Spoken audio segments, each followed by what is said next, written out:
Today, on the 14th anniversary of the 9/11 attacks on Washington and New York, I want to take a few minutes and restate my opposition to the proposed nuclear deal with Iran.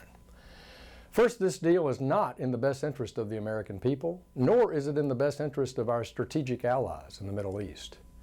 It's even a bad deal by President Obama's own standards. It doesn't meet his objective of prohibiting Iran from getting a nuclear weapon, and it will not provide the anytime, anywhere inspections and verification that he promised.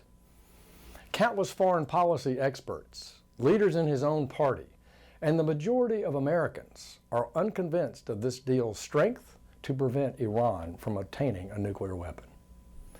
And yet many supporters, and I've taken time to meet with a number from both the Bush administration and the Obama administrations of this deal, continue to believe that the notion that while the deal is not perfect, they believe a flawed proposal is better than no proposal.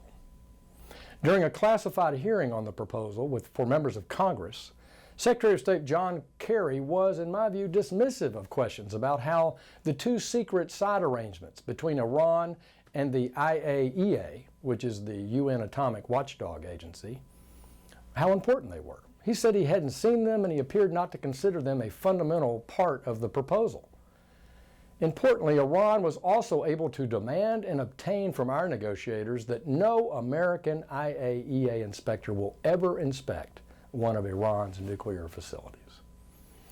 I've studied this proposal as a member of the House Financial Services Committee Task Force on Terrorism Financing, and I've looked at it from the point of view of my 3 decades in private financial business experience.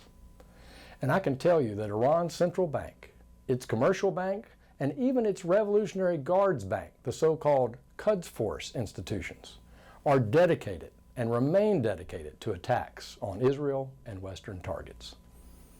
Once these financial institutions are back in our international banking system, it will be very hard to interdict their financial transactions, their financial support of terrorism. And in fact, this is clearly in conflict with existing American policy.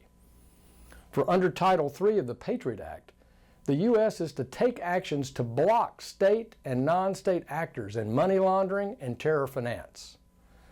Now, under this Iranian proposal, if we use these Patriot Act powers, Iran may well treat this type of action as a reason to suspend the entire agreement.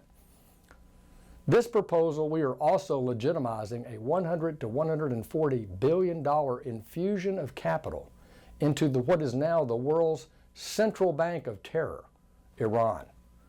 And we've tied our hands to use our existing interdiction powers to punish Iran in the future. And worst of all, we put our strategic allies in the region at the risk of nuclear annihilation, particularly the State of Israel. Earlier this week, Iran's supreme leader, the Ayatollah Khomeini, stated this about Israel: God willing, there will be nothing left of the Zionist regime in 25 years. Meanwhile, the heroic jihadi Islamic spirit will not leave the Zionists in peace for a second.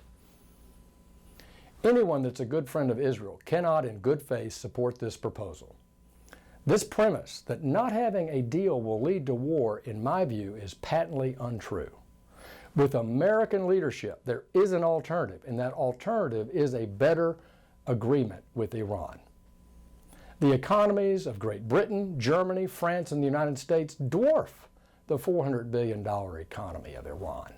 And we need to use our economic clout to negotiate a deal that maintains our sanctions regime, meets the president's objective of ending Iran's nuclear weapons capacity. In doing so, the result will be a better future for the 60% of Iranians that are under 30 and desirous of being part of a larger world with more opportunities. Iran got a better deal than they had the right to expect. And Congress should voice its opposition and call for a proposal that actually meets the president's objectives and offers a better future for the people of Iran and the region.